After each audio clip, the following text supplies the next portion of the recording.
Profesamos el grupo número 8, está conformado por Laura Fernanda Castelblanco Acosta, Lisette Daniela Correa Celis, Karen Elena Bermúdez Vuelvas y quien le habla, Catherine Joana Moreno Hernández.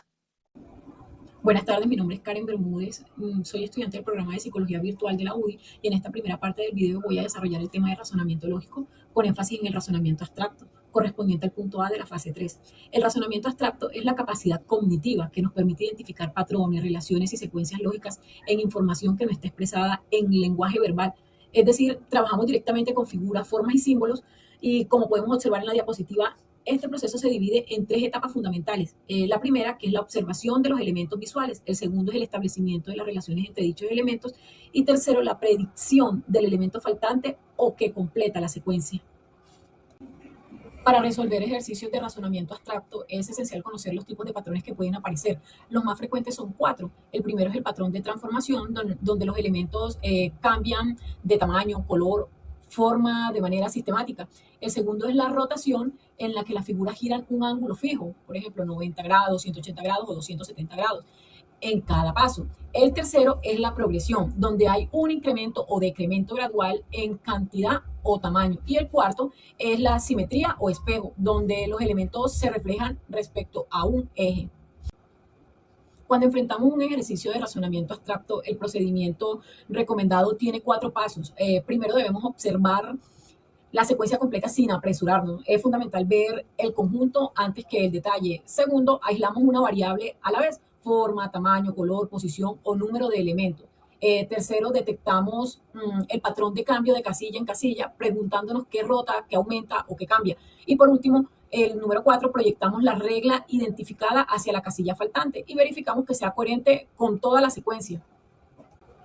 Veamos un ejemplo concreto. Tenemos una secuencia de 4 casillas con un triángulo que cambia de posición. En la casilla 1, el triángulo apunta hacia arriba, en la casilla 2 apunta hacia la derecha y en la casilla 3 apunta hacia abajo. Aplicando el método, identificamos que el elemento es siempre el mismo triángulo y la única variable que cambia es su orientación. Detectamos que rotan 90 grados en sentido horario en cada paso. Proyectando esa regla a la casilla 4, la respuesta es que el triángulo debe apuntar hacia la izquierda. La respuesta correcta es la opción que muestre esa orientación. Mi nombre es Laura Castelblanco. En esta presentación explicaré cómo el método científico utiliza dos tipos fundamentales de razonamiento, el inductivo y el deductivo. El razonamiento inductivo permite construir ideas generales a partir de observaciones particulares, mientras que el deductivo nos permite comprobar esas ideas mediante conclusiones lógicas. Estas formas de pensamiento son esenciales dentro del método científico porque ayudan a formular hipótesis posteriormente verificadas mediante la observación y la experimentación. El razonamiento inductivo consiste en observar varios casos particulares para obtener una conclusión más general. Por ejemplo, si observamos el hierro, el cobre, el aluminio, se expanden al calentarse, podemos concluir que todos los metales presentan este comportamiento. Este tipo de razonamiento es muy importante porque nos permite generar hipótesis científicas. Sin embargo, sus conclusiones no son absolutas, ya que siempre podrían aparecernos casos que las modifiquen. El razonamiento deductivo funciona de una manera contraria al inductivo. Parte de una regla general para llegar a una conclusión específica. Por ejemplo, si sabemos que todos los metales se expanden al calentarse y que el hierro es un metal, entonces podemos concluir que el hierro se expandiría cuando se caliente. La principal ventaja del razonamiento deductivo es que si las premisas son verdaderas y el argumento está bien construido, la conclusión también será verdadera. Para finalizar, observamos cómo ambos razonamientos trabajan juntos dentro del método científico. Supongamos que observamos que varias plantas ubicadas cerca de una ventana crecen más rápido que otras, que no lo están. A partir de estas observaciones, formulamos una hipótesis mediante razonamiento inductivo. La luz favorece el crecimiento de las plantas. Luego utilizamos el razonamiento deductivo para hacer una predicción. Si una planta recibe más luz, entonces debería crecer más rápido. Finalmente, realizamos un experimento para comprobar si esa predicción es correcta. Y de esta manera, pues la inducción nos ayuda a generar explicaciones y la deducción nos permite ponerlas a prueba mediante la evidencia. Gracias. Hola, profe, mi nombre es Catherine Moreno. En esta parte voy a explicarles sobre los silogismos categóricos. ¿Qué son los silogismos categóricos? Son argumentos donde a partir de dos verdades conocidas como premisas se construye una tercera verdad llamada conclusión. ¿Y cómo funcionan? Funcionan a partir de tres conectores o conceptos mediante un intermedio.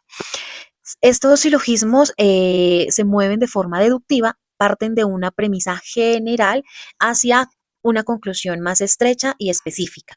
Es decir, como si estuviéramos construyendo un puente. Los silogismos tienen tres términos claves: término mayor, término menor y término medio, cada uno identificado con una letra y en una ubicación en el silogismo.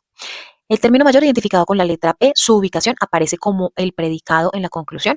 El término menor identificado con la letra S aparece como el sujeto en la conclusión. Y el término medio identificado con la M, que es el enlace, el que hablábamos ahorita del puente, que aparece en las dos premisas pero nunca en la conclusión. La estructura de los silogismos está construida por premisa mayor, premisa menor y conclusión. La premisa mayor es una afirmación general que nos da un contexto más amplio y es la primera frase que contiene término mayor P y término medio M. La premisa menor es una afirmación específica que se relaciona con la anterior. Es la segunda frase y contiene término menor S y término medio M. La conclusión se escribe al final y es el resultado de las dos premisas. Entonces, es el resultado lógico que une al sujeto S con el predicado P. Su estructura siempre es S es P. El modo y la figura. Dentro de los silogismos, el modo se determina por las letras A, E, I, O dentro de las tres proposiciones en su orden: premisa mayor, premisa menor y conclusión. La figura se determina por la posición que ocupa la letra M dentro de la premisa, si es sujeto o si es predicado. En la parte inferior izquierda de esta presentación encontramos el cuadro donde están los cuatro tipos de proposiciones.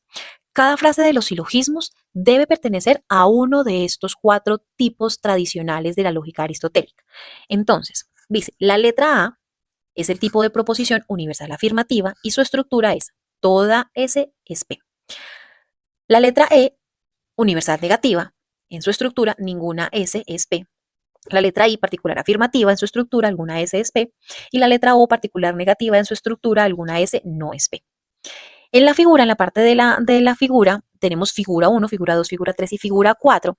Esta parte la vamos a comprender de manera más clara más adelante con el ejemplo que vamos a explicar. Antes de pasar a desarrollar el ejemplo, es importante que conozcamos las 7 reglas de oro de los silogismos. Si los silogismos rompen o si el silogismo rompe alguna de estas reglas, pues estaríamos hablando de una falacia, es decir, de un argumento no válido. Como primera regla tenemos regla de los 3 términos, ni más ni menos, siempre 3, sujeto, predicado y término medio. Regla número 2, el término medio nunca pasa a las conclusiones, ya lo vamos a entender mejor con el ejemplo. Regla número 3, la distribución del término medio. El término medio debe estar distribuido, es decir, tomado en toda su extensión en al menos una de las premisas. Regla número 4, distribución en la conclusión. Ningún término puede estar distribuido en la conclusión si no está en las dos premisas. Regla número 5, dos premisas negativas no concluyen nada. Por ejemplo, ningún pez es mamífero, ningún mamífero vuela. ¿Qué concluimos? Nada, no podemos concluir nada. Regla número 6, dos premisas particulares no concluyen nada. Por ejemplo, algunos hombres son altos, algunos hombres son rubios. Tampoco tenemos manera de tener una conclusión. Y la regla número 7, la conclusión sigue la parte más débil. Por ejemplo, si una premisa es negativa, la conclusión va a ser negativa. Si una premisa es particular, la conclusión va a ser particular. Bien, entonces ahora vamos a desarrollar nuestro ejercicio y nuestro ejemplo es: ningún mentiroso es una persona de confianza. Algunos políticos son mentirosos, por lo tanto, algunos políticos no son personas de confianza. Para organizar nuestro silogismo, vamos en primer lugar a identificar nuestros 3 términos claves, vamos a darle estructura, luego vamos a organizar el modo y la figura. ¿Listo? Entonces arrancamos. Vamos a identificar nuestros 3 términos claves. ¿Cuáles son nuestros 3 términos claves? Término menor, término mayor y término medio. De nuestra proposición general que acabamos de leer, entonces tenemos término mayor, persona de confianza, P, término menor, S, sujeto, políticos, y término medio, mentirosos. Ahora vamos a darle la estructura al silogismo. ¿Cuál es la estructura del silogismo? Premisa mayor, premisa menor y conclusión. Entonces, ¿cuál es la premisa mayor de nuestra proposición? Ningún mentiroso, M, término medio, es una persona de confianza. Nuestro predicado. Ahora, premisa menor. Algunos políticos, S, nuestro sujeto, son mentirosos, M, nuestro término medio, lo que hablábamos ahorita al inicio, el puente, como el conector. Y la conclusión, entonces, tenemos algunos políticos, S, nuestro sujeto, no son personas de confianza. Entonces, aquí vamos a recordar una de nuestras reglas, que una de nuestras reglas era que nuestro término medio nunca podía estar dentro de nuestra conclusión. Y aquí lo vemos entonces representado, ahí cumplimos esa regla, ¿cierto? Ahora nos vamos entonces a nuestra tercera parte y es entonces nuestro modo y la figura. Vamos entonces a organizar nuestro modo y para organizar el modo debemos remontarnos a la tabla de proposiciones. Y dice, ningún mentiroso es una persona de confianza. Ahora vamos a nuestra tabla. ¿A cuál pertenece? Entonces vamos a buscar. Ningún mentiroso es una persona de confianza. Ok, en su estructura. Ningún S es P. Ok, entonces pertenece a la letra E y al tipo de preposición universal negativa. Ok, ahora vamos entonces a algunos políticos son mentirosos. Vamos a ver entonces en nuestra tabla algunos. Y dice, algunos políticos son mentirosos. Entonces lo ubicamos en la estructura, algunos S es P y corresponde a la letra I particular afirmativa, ¿cierto? Está afirmando que algunos políticos son mentirosos. Ahora vamos a algunos políticos no son personas de confianza. Aquí está negando. Entonces vamos a buscar en nuestra estructura a cuál se asocia. En la estructura, algunos S no es P, lo que implica que le corresponde a la letra O y que su tipo de preposición es una particular negativa. Así que el modo de nuestro silogismo queda E, I, O. Ahora vamos entonces a las figuras. Y tenemos entonces la tablita de nuestras 4 figuras, que aquí sí las vamos a entender mejor. Entonces dice que para determinar nuestra figura, a cuál figura corresponde nuestro silogismo, tenemos que tener en cuenta nuestras dos premisas, la premisa mayor y la premisa menor. ¿Cómo están entonces? ¿Cómo está la estructura de nuestras premisas? Nos vamos al punto número 2 y vemos que en nuestra premisa mayor tenemos primero M, nuestro término medio, y tenemos nuestro predicado, ¿cierto? En segundo lugar. Ahora nos vamos entonces a nuestra segunda premisa. ¿Cuál es la estructura que tenemos en nuestra segunda premisa? Primero tenemos el sujeto y luego tenemos el término medio.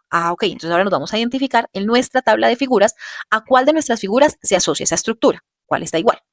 Entonces, ya vamos a mirar la figura M, en la figura 1. Tenemos entonces M, P, S, M. Ok, entonces ¿a cuál corresponde nuestro silogismo? A la figura número 1. Y ahí entonces explicamos la parte de figura. ¿Se acuerdan que cuando leíamos la parte de figura decía que estaba determinada por la posición o por la ubicación de nuestro término medio, si era sujeto o si era predicado? Entonces aquí tenemos que en la figura número 1, el término medio está como sujeto y como predicado. Ahora vamos a buscar vamos a explicar la segunda figura. Nuestro término medio está como predicado. ¿Y cómo lo identificamos? Porque debajo de la línea puntiaguda nos está dando la pauta de la posición, sujeto, predicado, ¿cierto? Luego nuestra figura número 3 es la contraria de la figura número 2. En la figura número 2 está como predicado, en la figura número 3 está como sujeto, en las dos premisas. Y en la figura número 4 es la contraria a la figura número 1. Tenemos que en la premisa número 1 está como predicado y en la premisa número 2 está como sujeto. Entonces, nuestro silogismo queda, silogismo E y O de la figura 1. Hola, buenas tardes. Mi nombre es Lizeth Daniela Correa Celis, también del programa de Psicología Virtual de la UDI. En esta parte del video abordaré el punto D, donde vamos a hablar de la validez de un argumento y la prueba formal de validez mediante el método semántico y sintáctico. Antes de hablar de los métodos, necesitamos claridad conceptual. Un argumento lógico está compuesto por premisas, que son los enunciados que aceptamos como punto de partida, y una conclusión, que es el enunciado que pretendemos derivar de ellas. Ahora bien, ¿qué significa que un argumento sea válido? Un argumento es válido si y solo si cuando todas sus premisas son verdaderas. Su conclusión necesariamente también lo es. Es fundamental entender que la validez no depende de si las premisas son verdaderas en realidad, sino la estructura que las conecta. El primer método para poder probar la validez de un argumento es el método semántico, tabla de verdad. El procedimiento consiste en construir la tabla de verdad para todas las premisas y también para la conclusión. La regla de oro es la siguiente: el argumento es inválido si existe al menos una fila en la tabla donde las premisas son verdaderas y la conclusión es falsa. Si no existe ninguna fila así, el argumento es válido. En el ejemplo que vemos, el argumento es: si P implica que Q, P1 y P es verdadero, P2, entonces Q es verdadero, que es la conclusión. Revisando la tabla, la única fila donde ambas premisas son verdaderas es la primera, y allí la conclusión también es verdadera, por tanto, el argumento es válido.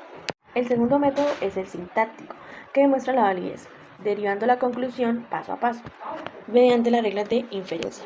Las reglas más importantes son el módulo ponens. Si tenemos P implica Q y P, entonces concluimos Q. Si tenemos P implica que Q y P, entonces concluimos que Q. El módulo Tobles, que consiste en si P implica Q y no Q, entonces no es P. El silogismo hipotético, que también habla de que si P implica Q y Q implica R, entonces P implica R. Y otras como la simplificación, la adición y el dilema constructivo. Estas reglas son los ladrillos, por así decirlo, de la demostración formal. Para cada paso está justificado por una premisa o la aplicación de estas reglas. Vamos a ver un ejemplo completo usando el método sintáctico. Premisa donde P1 es igual a P que implica Q y P2 Q que implica R, donde también P3 es P que es verdadero y necesitamos demostrar que R es verdadero. Para el paso 1 tomamos P, entonces Q, y para el paso 2 tomamos Q, entonces R. El paso 3 tomamos P3, que es solamente P, y para el paso 4 aplicamos el silogismo hipotético sobre los pasos 1 y 2, obteniendo P, entonces R, y para el paso 5 aplicamos el módulo pones sobre los pasos 4 y 3, obteniendo R. Así tenemos una demostración completa y un ejemplo sobre el método sintáctico. Cada paso está justificado formalmente, lo que garantiza que el argumento es válido. Ahora vamos a ver cuándo utilizar cada método para comprobar la validez de un argumento. El método semántico utiliza tablas de verdad y analiza todas las combinaciones posibles de valores de verdad. Su principal ventaja es que es un procedimiento completo y seguro, pero cuando hay muchas variables, el número de filas aumenta considerablemente y el proceso se vuelve un poco más largo. Por otro lado, el método sintáctico se basa en reglas de inferencia para derivar la conclusión a partir de las premisas. Es más eficiente para los argumentos complejos, aunque requiere conocer y aplicar completamente y correctamente dichas reglas. En conclusión, el método de elección depende de la complejidad del argumento y el objetivo del análisis para los argumentos sencillos. Las tablas de verdad son exactamente una excelente opción, mientras que para los argumentos más extensos o complejos suele ser más práctico utilizar las reglas de inferencia.